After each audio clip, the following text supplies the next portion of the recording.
भस्मासुराची गोष्ट आपल्याला माहीत आहे. भस्मासुराने शंकराची तपश्चर्या केली, शंकर प्रसन्न झाले आणि या भस्मासुराने अगदी एक विचित्र असा वरद मागून घेतला. तो वर कसा होता की ज्याच्या डोक्यावर मी हात ठेवेन त्याचं भस्म व्हायला पाहिजे. आणि नेहमीप्रमाणे भोळ्या सांब सदाशिवाने तथास्तु म्हटलं. झालं. भस्मासूर तिथून जो निघाला, समोर पहिला माणूस जो आला त्याच्या हातावर टेस्टिंग करण्यासाठी त्याने आपला हात त्याच्या डोक्यावर ठेवला आणि डोक्यावर हात ठेवल्याबरोबर त्या माणसाचं भस्म झालं. भस्मासुराला मजा वाटली, गंमत वाटली. अरे बापरे, काहीतरी विलक्षण आपल्याला शक्ती सिद्धी आता मिळालेली आहे. आणि मग तो आसुरी आनंद मिळवण्यासाठी ज्याच्या त्याच्या डोक्यावर तो हात ठेवत सुटला. माणसं त्याच्यापासून लांब जायला लागली, घाबरायला लागली, पळायला लागली. अगदी देवसुद्धा, म्हणजे प्रत्यक्ष ज्याने त्याला हा वर दिला होता त्या शंकराची सुद्धा आता काही सुटका नव्हती. आणि शेवटी नेहमीप्रमाणे सगळे देव विष्णूला शरण गेले, त्राही माम. आणि मग विष्णूने नेहमीसारखी आपली ट्रबल शूटरची भूमिका त्याला वठवावी लागली. एक सुंदर नृत्यांगना असं होऊन, मोहिनी असं वेश धारण करून, जसं रूप धारण करून विष्णू भस्मासुराच्या समोर आला. तर भस्मासुराने मोहिनीला बघितल्याबरोबर तो एकदम पागल झाला आणि तिच्या मागे सगळीकडे, म्हणजे आजच्या भाषेत सांगायचं तर त्यांनी प्रपोजही केलं मोहिनीला. आणि मोहिनीने पण सांगितलं ठीक आहे, काय हरकत नाही.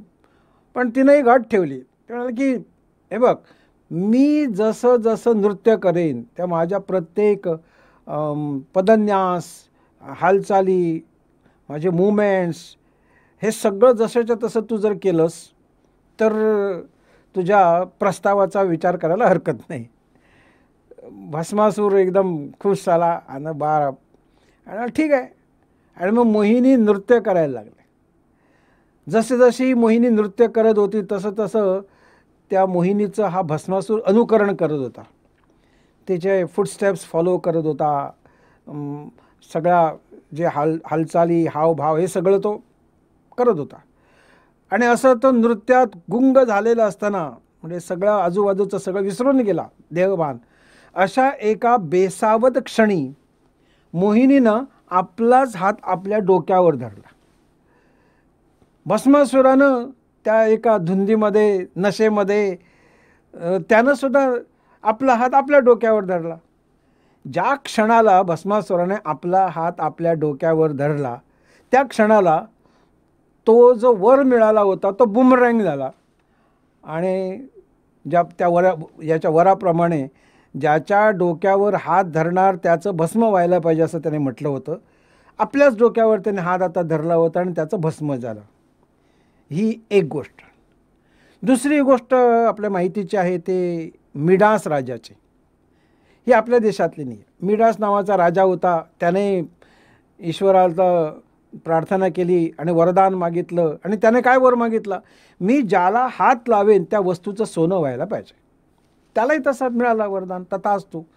आणि मग तो प्रत्येक गोष्टीला वस्तूला हात लावला. ज्याला हात लावायचा त्याचं सोनं व्हायला लागलं. शेवटी त्याने त्याची जी मुलगी होती तिला धरलं, त्याबरोबर तिचासुद्धा सोन्याची मूर्ती झाली, पुतळा झाला. त्यानंतर त्याला आपली चूक समजली. तर या दोन गोष्टी आपण बाजूला ठेवू आणि आपण थोडंसं या गोष्टींच्या अनुषंगाने थोडा विचार करू. मग हे मिडास आणि भस्मासूर हे दोन प्रकारचे स्पर्श आहेत.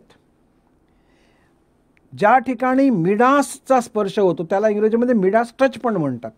मिडास टच म्हणजे काय, एखाद्या छोट्या सामान्य क्षुद्र अशा गोष्टीपासून ज्यावेळी अमूल्य अशी काहीतरी वस्तू बनते त्याला मिडास टच म्हणतात. आणि एखादी गोष्ट चांगलं आहे पण त्याला असा भस्मासुरासारखा स्पर्श झाला की त्याचं पूर्ण राख रांगोळी होऊन जाते, नष्ट होतं, त्याला भस्मासूर टच म्हणतात. तर आपल्या अवतीभोवती आपण ज्यावेळी बघतो ना त्यावेळी दोन प्रकारची माणसं आपल्याला दिसतात. काही लोकांच्या हातांना हा मिडास स्पर्श असतो, मिडास टच असतो. आपल्याकडे त्याला दुसरा एक शब्द आहे, परीस स्पर्श म्हटलं जातं. म्हणजे परिसाचा स्पर्श झाल्यानंतर लोखंडाचं सुद्धा सोनं होतं. पण परीस म्हणा किंवा मिडास हा एक प्रकारचा स्पर्श आणि दुसरा स्पर्श आहे तो भस्मासूर स्पर्श. दोन प्रकारची माणसं कशी असतात? काही माणसं त्यांनी कुठलंही काम हातात घेतलं, काम, योजना, संस्था, संघटना काही त्यांनी हातात घेतलं आणि त्यांनी करायचं ठरवलं, तर मिडास स्पर्श असेल तर ते काम अद्भुत, अमूल्य, खूप मौल्यवान असं होऊन जातं. त्याची मूल्य त्याचं वाढत जातं. पण तेच काम, तीच संस्था, तेच कार्य, तीच संघटना असं काही असेल, ते जर त्याला भस्मासूर स्पर्श असलेल्या माणसाच्या हातात गेलं तर त्या कामाचं पूर्ण मातेरं होऊन जातं. आपल्या देशामध्ये आपण अशा अनेक संस्था बघतो, संघटना बघतो, माणसं बघतो, कामं बघतो, खूप काही काही आहे. पूर्वीच्या काळामध्ये अनेक माणसांनी आपल्या त्यागाने अशा संस्था, संघटना, कामं उभी केलीत. पण नंतरच्या काळामध्ये ज्यावेळी अशा काही भस्मासूर टचवाल्या लोकांच्या हातात ही कामं गेली, त्याबरोबर त्या कामांचं पूर्ण त्या संस्था अगदी रसातळाला पोचल्या.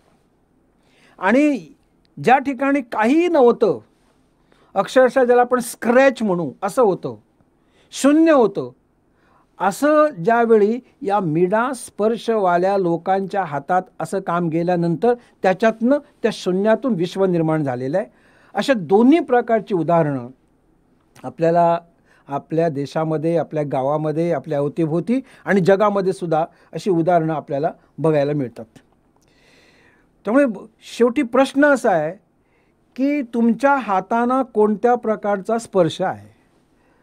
तुमच्या हातांना भस्मासूर स्पर्श आहे की मिडास स्पर्श आहे? त्याच्यावरच ते काम उभं राहणार आहे की उभं असलेलं काम पूर्णपणे कोलमडून पडणार आहे हे ठरवून जातं.